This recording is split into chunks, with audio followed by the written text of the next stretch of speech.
देश में शिक्षा की बात होती है, लड़कियों को पढ़ाने की बात होती है, वही इस बनारस में जो कि प्रधानमंत्री का संसदीय क्षेत्र है, यहाँ पे आरटी एक्ट के तहत पढ़ने वाले बच्चे इस वक्त शोषण का शिकार हैं। निजी विद्यालय लगातार उनका शोषण कर रहे हैं।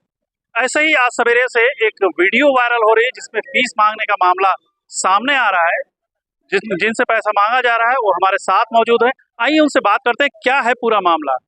जी, मेरा नाम बलेंद्र कुमार सिंह है। मैं महेशपुर वाराणसी का रहने वाला हूँ और मेरे ही वाराणसी के महेशपुर क्षेत्र में एक सिल्वर ग्रोव स्कूल है जिसमें हमारी बिटिया पीहू सिंह पिछले साल आरटीई के तहत उनका एडमिशन हुआ था। तो जब मैं एडमिशन के दौरान वहाँ पर गया था तो मुझसे जो है कि वहाँ 5,000 रुपया मांगा गया। तो मैंने बोला उनसे कि जो है 5,000 रुपये किस बात के, आरटीई का तो कोई पैसा ही नहीं लगता है।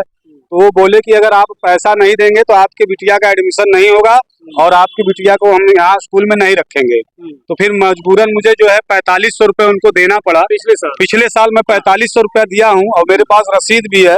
और फिर इस बार जो है कि अब चूंकि परीक्षा हो गया तो फिर इस बार मैं गया, परसों दिन गया था, से कल गया था उनके स्कूल में।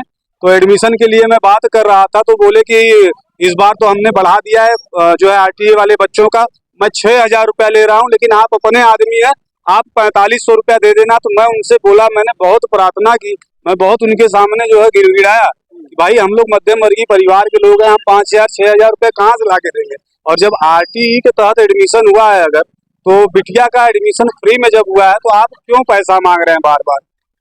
तो उन्होंने बोला कि नहीं, आपको पैसा देना पड़ेगा, जिसके प्रारूप में पैसा क्यों देना पड़ेगा, मतलब उस पैसा देने का कोई रीजन होगा। पैसा देने का उनका ये रीजन है कि वो 8 लाख रुपया लगा के लेबोरेटरीज बनाए हैं। कहते हैं कि 8 लाख रुपया लगा के हम लेबोरेटरीज बनाए हैं और बहुत सारी सुविधाएं देते हैं आपके बच्चों को, जबकि ऐसा कुछ नहीं है। जब भी वो बच्चों को टूर ले जाते हैं या कोई भी एनुअल फंक्शन या 3 महीने पे 4 महीने पे जब भी कोई अलग से फंक्शन करते हैं तो हर बच्चे पे शुल्क बांध देते हैं। 200 300 500 जितना भी शुल्क लगता है वो अलग से फिर लेते हैं। इस पैसे का उनके साल भर में कोई वो नहीं होता है कि जैसे 5,000 ले लिए तो साल भर बच्चे का कोई प्रोग्राम होता है, नहीं, वो प्रोग्राम का तो अलग से पैसा लेते हैं। साल भर का एक एडमिशन फीस, हाँ, एडमिशन फीस लेते हैं। एडमिशन फीस 4,500 लिए थे, इस बार भी वही पैसा ही मांगा। कहाँ शिकायत किया आपने।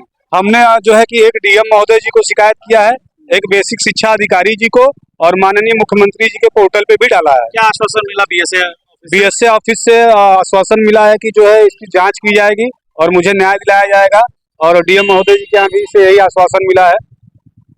ये अकेले ऐसे शख्स नहीं है जो आज अपनी बात यहाँ पर रख रहे हैं। तमाम, अगर आप जाइए पूरे शहर में तो किसी स्कूल से बच्चों का नाम काटा जा रहा है। बीएसए ऑफिस जाइए तो दिन भर ऐसे लोगों की आवाजाही लगी रहती है। अच्छा, 5 के बाद कुछ बच्चों के नाम इसलिए काटे जा रहे हैं, उनका कहना है कि बच्चों स्कूल की जो फीस है वो सरकार नहीं दे पा रही है। कहीं एडमिशन फीस के नाम पे लिया जाता है, कहीं टाई बेल्ट के नाम पे लिया जाता है। शोषण जबरदस्त है। तो जो आरटीई एक्ट 2009 है उसके तहत किसी भी तरह का शुल्क विद्यालय नहीं ले सकता और किसी भी तरह का शुल्क लेने के लिए बाध्य भी नहीं और पूछ भी नहीं सकता है। लेकिन फिर भी लगातार शोषण हो रहा है, बदस्तूर चलता आ रहा है और इससे तमाम तरह की शिकायतें बीएसए ऑफिस में पड़ी हुई, लेकिन कार्रवाई के नाम पर सिर्फ और सिर्फ ठेंगा दिखाया जाता है। देखते हैं इनके जो तहरीर है, इनकी जो एप्लीकेशन है, इनके जो शिकायत पत्र है उस पर बीएसए ऑफिस क्या कार्रवाई करता है, या मुख्यमंत्री के यहाँ से क्या आश्वासन मिलता है, या जिला अधिकारी महोदय क्या कार्रवाई करते हैं। खबर भारत से आरिफ अंसारी।